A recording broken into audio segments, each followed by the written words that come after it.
This is a rare photo of me from 2013. It's the start of a new academic year, and I'm a Lib Dem. This was at their Winter Youth Conference of that year in Cardiff. Now, I will admit it does look typical enough, and it does reek of liberalism, but it actually hides a much darker subtext. We were arguing on a motion, we should ban rape jokes made in the party. I was part of the opposition. Should I really make a political journey video? Aren't they a bit too narcissistic and smug? Yeah. We still do them, though. As of July of this year, I am 25 years old. But for 19 of that, I never really was very politically active. If you had to label me as anything, I guess you could call me a Christian. Yeah, those were dark days. The last 6 years, however, look something a bit more like this. But let's not get too ahead of ourselves. Let's go back to year 0. I don't think I'll ever know the exact reason that I got into politics, but it happened sometime around March 2013. How do I know this? Well, not too sure. But I did definitely say thinking about becoming a politician around the same time, so maybe. And just to give you a bit of perspective of my mindset at the time, here's another little quote I made a month later. Ooh. Probably helped that a few months prior I'd thrown away my religion of 18 years and was in the beginning of my Ditchkins phase, as all lonely younglings do, I suppose. Which at the time meant a good helping of the feminist debate, which was pre-Gamergate but still in the beginning phases of the Sarkeesian Chronicles. And oddly, and sadly enough, I feel it was this initial background that set the stage for me and how I would go about my politics for the next 2 years. You see, I was a centrist before it was cool. And seeing as my beliefs were firmly centre, I just figured there was only one party for the taking. Labour, Tory, same old story. That was good enough for me. And yeah, sure, everybody hated Nick Clegg, but he was really good in the 2010 debates, and that was enough for me. And come on, a guy could dream, you know? Or so I thought. We'll call this period the YA atheist centrist phase. Yes, I saw in myself the politician who didn't listen to dogma, agreed with true and honest principles, and would soon become Prime Minister, leading the country with a rational mind and conviction that was sorely needed. But I also noticed through canvassing and conversations with my friends that nobody really gave a shit. Probably had something to do with our great leader's legacy, but who's to say for sure? So towards the summer I didn't really have much to do, so I started joining groups on Facebook to keep my political studies happy. By the way, political groups on Facebook at that time might as well have been called UKIP official fan pages, because that's literally all they were. Conservatives jerking off about how wrong they are. But it was in this cesspool that I became more aware of people like Nigel Farage and Milton Friedman. I really didn't dig any of their ideas, but the former seemed full of a much-needed pizzazz. Even though I was hostile to him at the time, looking under every nook and cranny to find an argument against him, they just always felt incomplete. It was almost as if liberalism wasn't strong enough to counter this conservative demon. Yet I couldn't turn down his character. He had tons of it.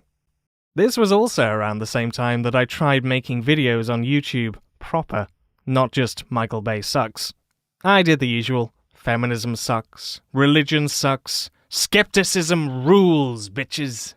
And now we're just about caught up with this photo, and yes, that's really what I was arguing against. High on Hitchens, defending the right to free speech. I also had a motion in there myself for the banning of circumcision. Sadly, it didn't pass. Probably had something to do with me. Now at this point I'd grown pretty much disillusioned with the Liberal Democrats anyway, and it only took one final huge Facebook group argument for me to say goodbye to the Liberals forever. These guys did not seem like the old school Libbies I'd been hearing about online, like Friedman. His ideas were starting to sound really interesting now. By comparison to what everybody else had been feeding me, the general perception I had of the left, they seemed kinda radical. Perhaps if we were only to take on some of these ideas, we'd actually be getting somewhere, instead of the constant lefty liberal policies 24/7, or so I thought. I still couldn't get my head around some of the stuff, though. After all, we have free healthcare in this country, and it's fine. Why are the Americans complaining about it so much? Nevertheless, him and Farage definitely got me thinking. So, I decided to become lightly classical liberal/libertarian-y. It was a bunch of different kinds of views, I suppose, but it was all pretty much the same. And later, I'd sign my soul away officially by voting UKIP in the EU elections. Yes, I was a classical liberal before it was cool. My friends, they found my views weird. It seemed like every month I'd just come up to them with some brand new bizarre concept, like how we should not allow seatbelts because it'll make drivers more careful. Like that's the policy everybody's gripping for. And that all our problems can be blamed on the Federal Reserve banking system. Being British, they probably didn't even know what the Fed was. I was the supreme gentleman in this regard. Of course, I wasn't all that bad. I still hated the BNP, but more so I found them silly. It was after the EU elections, however, that I started moving towards my next political aside.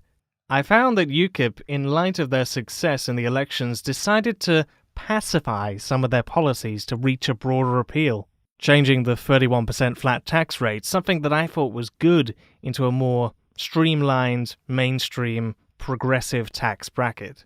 It made me skeptical of politicians, and reaffirmed my opinion that, yeah, politics just cannot get shit done. They're always capitulating. So when the school year came to a close, I was back at home and alone for most of the day. I started going into overdrive. Within a month of solitude, regular Politico researching, and vast arguing on Facebook groups, Reddit didn't exist to me. I was more or less happy at that point to call myself an anarcho-capitalist. I was confident now.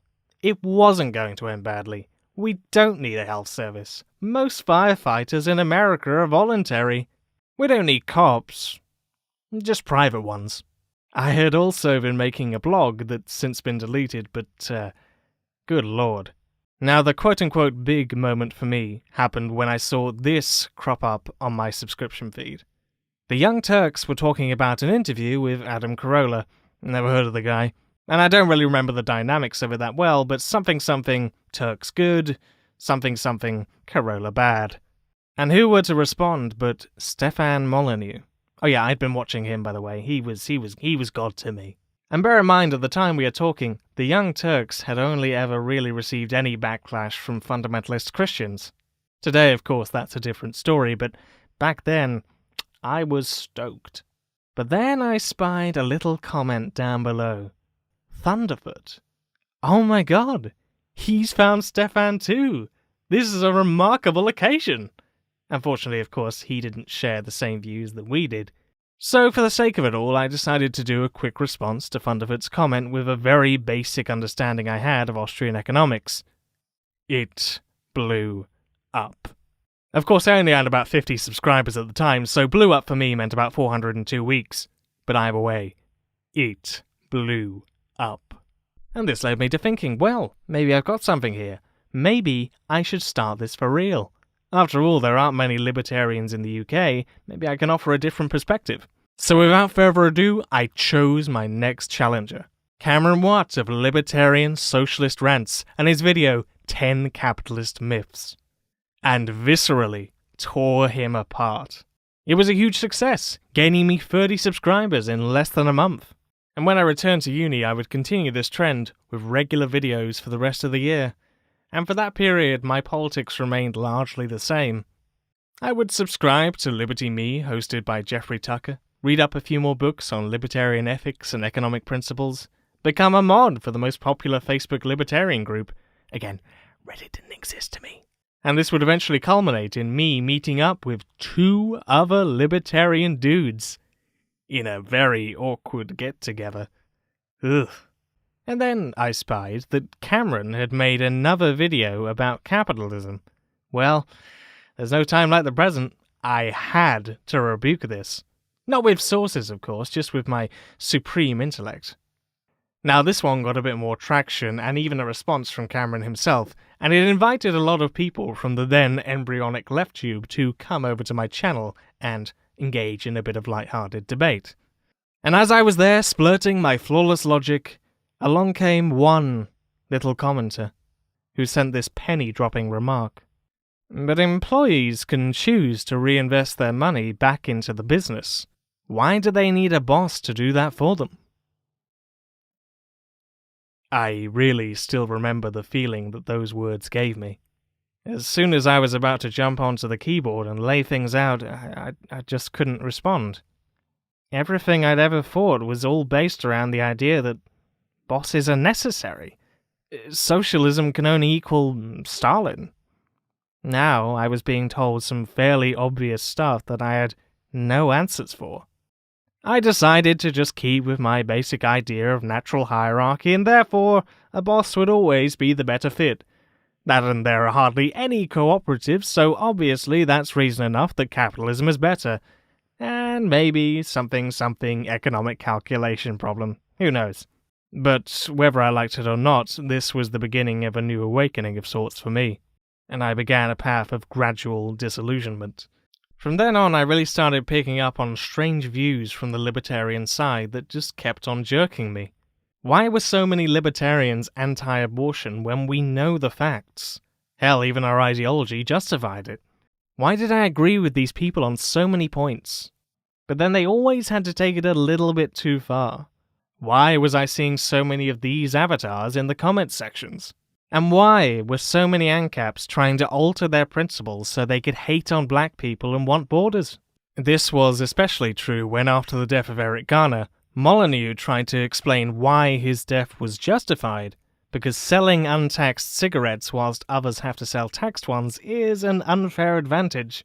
Yeah, he was dead to me at that point. And even a pre-Nazi Christopher Cantwell later made a video where his guest was explaining how wrong Molyneux was. But Cantwell, he always seemed to lay back from his criticisms. I could just see in his eye that something wasn't right. See, even though I was a libertarian, I was never really aggressively racist or sexist. I just considered these views to be the best way forward for humanity, in the vein of Learn Liberty co-star Stephen Horowitz. My main push was that people who were leftist and believed in progressive reforms were just going at it the wrong way. As of such, I found myself in a weird crowd. A crowd that was full in contradictions, that would sometimes spill out of me. Come 2015, I got into a weird old argument with some of my housemates over, of all things, intellectual property rights. It resulted in them silencing me for about a week, which really made me overthink my attitude. I stopped making videos regularly for some time. This period was filled with regular grinds of bargaining. I was trying to reconcile my shortly held beliefs with all the contradictions I was discovering each and every day, and all the more understanding the nature of how capitalism really developed, the fuller legacy of the left at large, and indeed the emerging situation in Syria. I was at this time now watching the old guard of LeftTube, LSR, Anarchopac, Black Rose, Mark McGowan, and a few others. I guess I just tried to look for anything to counter this, literally anything, clinging mostly to the ECP and Joey V. Though strangely at this time anyway, there was absolutely zero critiques of libertarian socialism from the libertarian perspective. It almost seemed like they didn't want to acknowledge that they existed. Still, despite all this, I would continue to make videos from the ANCAP side of stuff, and even entered into a few live discussions with the Libertarian Alliance, hosted at that time by the up-and-coming Keir Martland. Even though I still labelled as an ANCAP, it really wouldn't be the same. I was not confident, and I only argued with stuff that I knew I could justify. Then the final hammer throw came. Libertarianism just seemed so hollow and simplistic the more I began to view expansive theory. I began really looking deeper into the perspectives people spoke about, understanding ises and oughts. Why, if a beggar falls down on the road, the rising opinion on the net was one of explaining why it was, instead of pushing the idea that actually maybe society ought to do something about this. Why were libertarians just so hostile to the idea of actually pushing forward any conceivable progressive line? They all just reasserted the same old conjecture. There's no such thing as gay rights, homeless rights, women's rights, only human rights. At this point, it was clear. Anarcho-capitalism was too myopic, too short-sighted, and never answered the questions I wanted to know. Instead, like religion, just referring to half-answers and unseen, plausibly deniable miracles. So, after I got a bit more confident, I decided to swallow my sorrows, stop the internal arguing in my head, and give in. And on May the 1st, 2015, I made it official. I was now ready to call myself an anarcho-communist. This is something I'd later regret, but I'll come to this a bit later. Now, many are still quite confused as to why I changed so quickly from being right-wing to left-wing, as it seemed like a matter of just a few months. Well, as we can see, there was an ever-changing process behind all of it. Many more have also asked what folks could do who live in conservative families and how you might go about convincing them otherwise. As much as I'd love to say, yeah, here's the way, I honestly doubt I have the answers, because I consider myself an anomaly in some sense, and yet all too familiar in others. When you're a young dude of my demographics, politics doesn't really affect you. Obviously it does, but what I mean is that you're not the first on the butcher's list. You therefore have a lot of free time to scout out new stuff, adventure into the unknown. Folks like David Cameron, well, like I said, it's David Cameron. I don't care about them. They're just some shit generic politicians. What has a far greater impact on you are things like media, pop culture, the education system. These are all pressing things directed straight at you, and they all appear on the surface center-left. Of course, we know that's not true, but that's what you're getting. There is, however, only a certain amount of times that John Lennon can talk about love, or that a teacher can read off the syllabus before you notice there's something not particularly whole here, or that this whole shtick just isn't getting anything done. You look around searching for solutions, but the media has always presented Uncle Joe's face for you. And so for you, that's a no-go zone. This, therefore, makes you susceptible to boogeymen like cultural Marxism, because all the other paths have been blocked. And when you go down this rabbit hole, you now find that you need a political basis to lean on, because otherwise there's no backbone for you to stand. So what better one to go for, then, than mainstream economic theory, disguised with just enough plausible deniability to present itself to you as radical. Conservatism now felt like a welcome escape from the hustle and bustle of young people my age who all seem to be particularly naive. Paul Joseph Watson is the archetypal definition of this kind of person, who presents himself as the hip counterculture, but is in reality just throwing paper airplanes at a brick wall. But I was lucky. I was helped throughout my younger days through my strong interest in gathering knowledge. By the age of 15, I had basically renounced a huge amount of my previous conspiracy theory beliefs. Yes, I didn't talk about those. And I understood a lot better about the world because of that. Even when my politics were completely dire, I was keeping in constant pace with real skeptic channels like Miles Power. This kept reminding me of a good principle to hold: criticism and self-criticism. It allowed me to eventually discover the holes laden in this conservative mess. I just hadn't come across the economic principles yet. And my reassurance with this new libertarian socialism thing helped me find a new solution. So yeah, that's the mindset. And now I was a leftist. And a brave move at that, because at that time the right was at the peak of their classical liberal bandwagon roller coaster. It didn't faze me that much. I knew at this point that the right-wing views were very much so outdated. Yet they held so much appeal. It really didn't look good for LeftTube. As well as this, there was this annoying troll called Love, Life and Anarchy, who seemed to be steadily growing in popularity with some really good production values. Yeah, that's something I always remember of the right back in the day.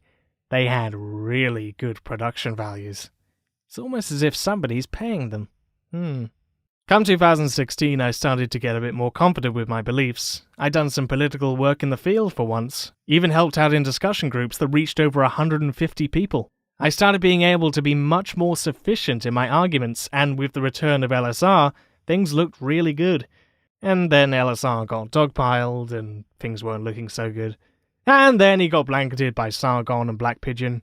Christ, where were you, Sean? Then there came about another small awakening of sorts for me. I made a video called Welcome to Ancapistan, and it was there that I got my first formal introduction to several so-called tankies, i.e. defenders of the USSR, I guess, but there's no set-in-stone concrete definition. At first, I couldn't help but find it incredibly bizarre that they would ever want to oppose my notion to ridicule the Soviet Union of all things. Is this the hill you seek to die on? After all, I'd been utilizing the standard line. The USSR was terrible. Millions and gazillions died. Authoritarianism. Yay for Spain. Rah, rah, rah. But there were certain answers to my questions that came across fairly eye-opening. Gave me a bit more context to the scenarios instead of the usual Cold War propaganda. I did ask my friends for their perspective, yet upon further research it always seemed as though their answers were incomplete. For the most part, these questions didn't need to be answered for me just yet, so I put them on the back burner. Now I won't bore you with much more, go look it up for yourself. I made my magnum opus, spent the next few months making some higher octane quality videos, and all the while in deep reflection over my constantly adapting views. And then came sweet old 2017, and everything started to change, because it was at this moment when the riots started happening in DC that officially the left had entered public discourse. It was a rocky year. I made a video in defense of the rioters, which in hindsight is a bit lacking and far too fetishistic. But some might argue that that kind of confidence is what we needed at the time in this slew of conservative responders. Carl Benjamin was one of those responders. And well, even though I knew he was wrong, I noticed with him and other responders that I could never properly defend myself that well. I figured it was time that I really needed to start knuckling down and gaining more confidence to defend my positions properly. I did what I've been told to do for a while, Google Bookchin. Looking back on Bookchin, I can't help but always feel that part of the hullabaloo that attracted me and so many others is not because his ideas were great, so to speak, but because they allowed a sort of expansiveness that wasn't available in orthodox anarcho-communism. Things like dialectical naturalism provided a sort of formal structure that reinforced my beliefs, albeit not that much. But this understanding of dialectics introduced me further to a concept I'd been missing for some time, a more thorough and clear understanding of the materialist approach of Karl Marx. There was always a tugging in the back of my mind. Do I really love this stuff, or am I just doing this because I'm scared? Because I'm a product of my society, and I had to go this way? If you remember, I eventually had a debate on capitalism versus socialism that I was woefully underprepared for. Part of the reason for this was because I only had 2 days' notice, but another reason was because I was bordering on two sides, and therefore I couldn't give a solid answer as to whether I opposed certain things, because I was still learning about them, and that's not really good for a debate. Ultimately, the Marxist perspective just seemed more and more compelling. It seemed far more grounded and really let me grasp the context of events that had previously befallen me. I didn't think any of these places were good. I didn't think any of these people were good. But I could sympathize with their history. There were sober senses to it all and less of a feeling of fear.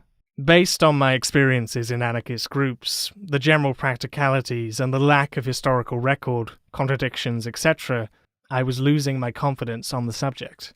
It's strange how when you first pick up the rope of leftism it always seems so straightforward and simple. It begins with just the main concept of cooperation and ownership.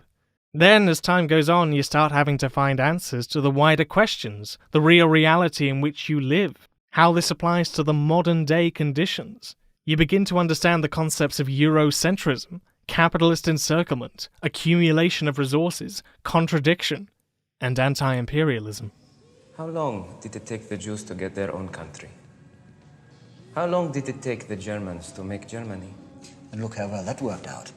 You don't know what it is not to have a home.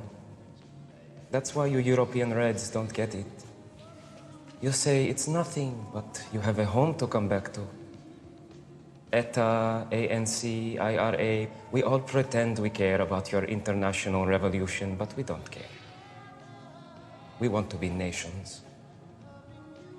Home is everything. Before long, it's difficult to really articulate the pastiches of power and revolution, and you begin focusing upon the matter of conditions. I'd put away Marxism for too long as some kind of boogeyman, something inherited from my brief conservative hangover, I suppose. But unconsciously I must have noticed that I had been focusing more on this than anarchism anyway. Its structure as a constantly evolving science provided the confidence I needed to increase my understanding of the wider world. It also came to my attention that many of the folks from the old days, including the OG, had taken similar paths. At first I just figured, well, maybe I should just call myself a libertarian Marxist. But, as I had found out from my reasons for jumping into anarchism, picking a title because it feels appropriate was a lesson I had to learn not to do. So that's what I did. And that just about brings us up to today, really. Since then, it's pretty much all been the same, just reading and gathering more information and constantly adapting my views. I made this video in part for reference, in part for perspective.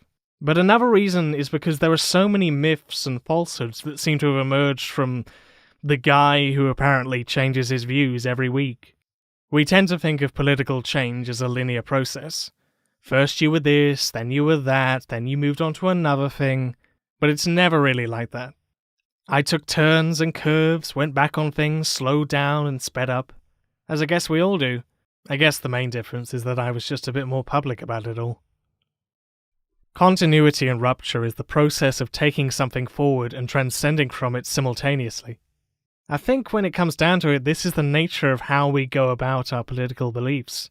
Nobody's is the same. We then take the lessons we learned along the way, and our concepts in the present are the result of our decisions in the past.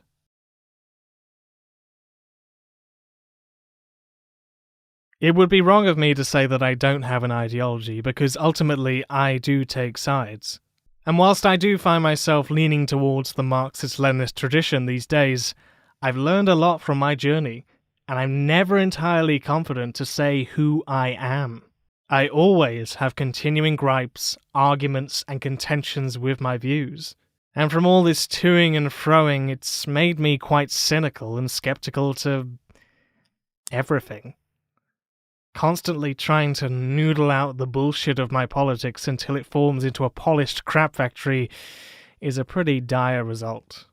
Though when it comes down to it, I probably wouldn't have it any other way. Though for all that, this graph does miss out something. Probably the most significant political lesson in my life, and it came across quite recently through an unfortunate route. Anna Campbell, who I'd come to know from working at the anarchist bookshop in Bristol, was killed in Syria last year, where she had gone to fight with the Yipaj. This was a shock and very saddening for me, because I'd not even known she'd left and wondered why she wasn't coming back to the bookshop. Anna was also the first friend in my life that had been killed. That's where it really cemented it for me. Politics is serious. It's no longer a matter of just picking a label. When a revolution comes around, our friends are going to be dying on a weekly basis, and there isn't going to be enough time to squabble over theory and practice on Twitter, about how the future might view us, about whether or not something obeys the precise philosophy. We're going to have to keep fighting. And for that, we need to be prepared with the most effective forms of taking on our enemies, not just liking ideologies because we can. Sometimes in the heat of it all, I feel like, I know it's a cringe, Frodo, wishing I'd never gone into all this mess, but knowing that you can't stop. How could you when so many people are suffering in the world? But then I stop and think, wait, no, I'm not like Frodo.